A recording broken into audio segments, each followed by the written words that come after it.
Welcome, I'm Nina Griffin, and this is the Astrology and Magic channel. Today we'll talk about what astrological magic actually is, and we'll also talk about some of the key characteristics that distinguish it from other types of magic that you may be familiar with. First off, I wanted to say thank you to all of my patrons. If you would like to get access to these videos early, and in many cases, the only way to get access because they're exclusive to patrons, you can go to patreon.com/Nina Griffin. Now, you can also, at the highest tier, get a copy of my monthly Magical Elections ebook, which tells you when and how to make planetary talismans every month. Astrological magic is distinguished by the fact that it is astrological versus other types of magic, and because it uses astrology, it means that timing is of vital importance to astrological magic. The idea is that when we have a particular goal, whether it's a mundane goal or a more spiritual one, and to get more information about the different kinds of goals that are commonly used in astrological magic, you can go to the first volume of this astrological magic series available on my Patreon and on YouTube. Now, our goal, depending on what that goal is, we have to find an astrological configuration sometime in the future that's going to closely match our goal.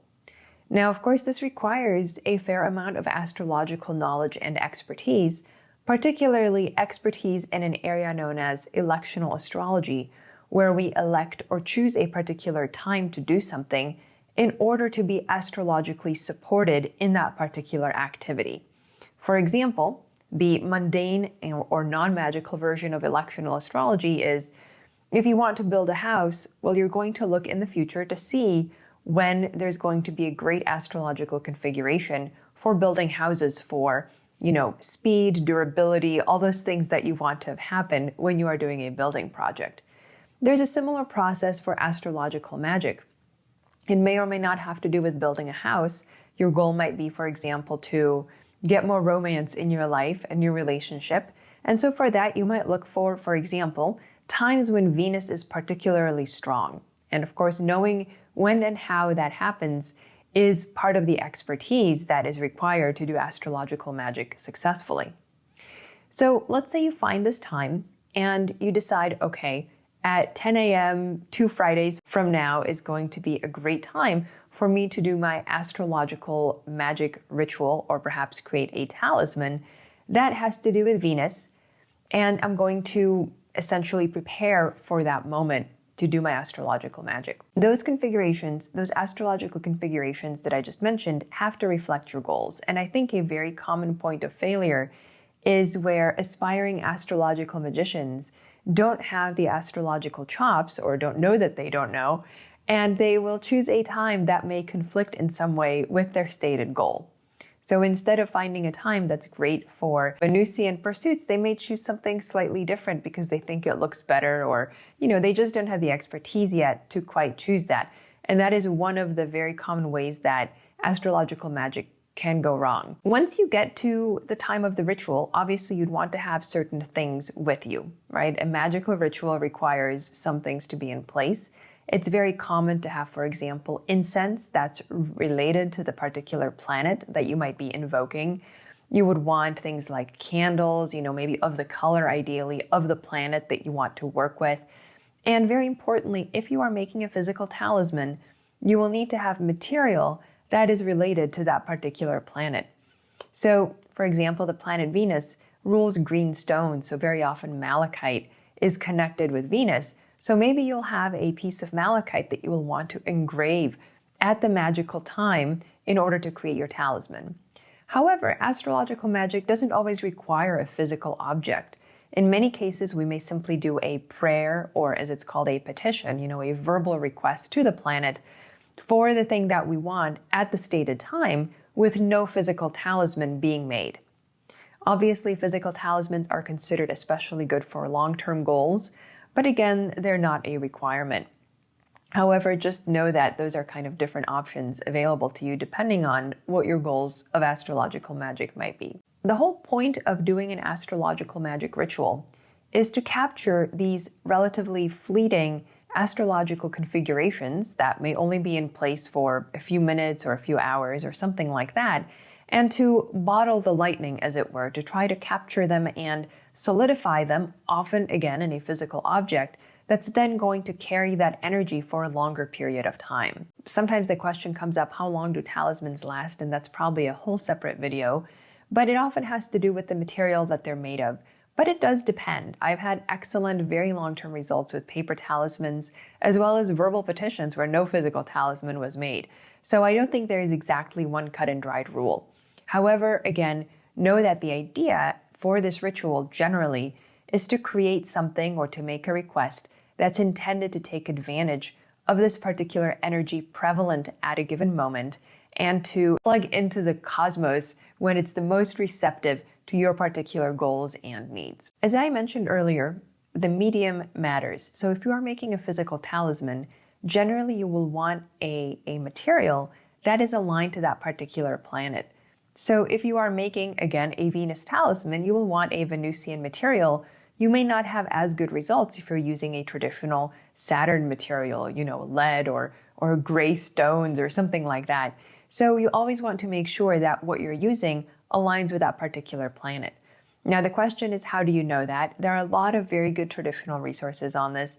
I always recommend a free resource. You can go to skyscript.co.uk, which is Deborah Holding's website that has a lot of traditional material where you simply click on a sign and it'll show you what the traditional rulerships are, the herbs associated with that planet, the stones, and all these different materials. There are some modern attributions which are not very accurate, very often because they were just made up by folks who want to be creative. However, a lot of these traditional attributions to the planets are time-tested, and I would recommend starting out with them, especially if you're just a beginner, because they have been, again, battle-tested and they're pretty reliable for the most part. Now, one of the ways that you can capture astrological energy, you don't just have to, for example, engrave on a stone or metal, which can be difficult, but you can also use, for example, like painting or drawing. Again, I alluded to paper talismans, which work very well for me. Not everyone likes to use them, but I've had really good luck with them, and so I do recommend that you try them, certainly, especially if you're not particularly crafty to begin with. Generally, I do recommend that you start with kind of the easier ways to get into astrological magic, so you don't have to buy a bunch of equipment, a bunch of things, and then see how you do. I think you will find very quickly you have favored materials and favored methods that seem to work very well for you. But really, the sky's the limit. Traditionally people just mostly use gems and metals and maybe paper, we don't know because paper is so ephemeral. But also, today I've known people who make glass art that's astrologically elected. I know people who make tiles, out of clay, beautiful, graphic representations. So you really, whatever you feel like is appropriate and is related to that planet's symbolism, you can definitely use that material. You can be as creative as you would like. The thing to be aware of is, okay, what do I put on a talisman? And again, that's a whole separate video. But for now, just be aware that you have a lot of different options. Depending on the type of talisman and how much physical space you have on the talisman itself, you can write down your petition. I always recommend putting on there the planetary glyph. There are certain planetary glyphs which I put in my magical elections documents so you don't have to search for them on the internet.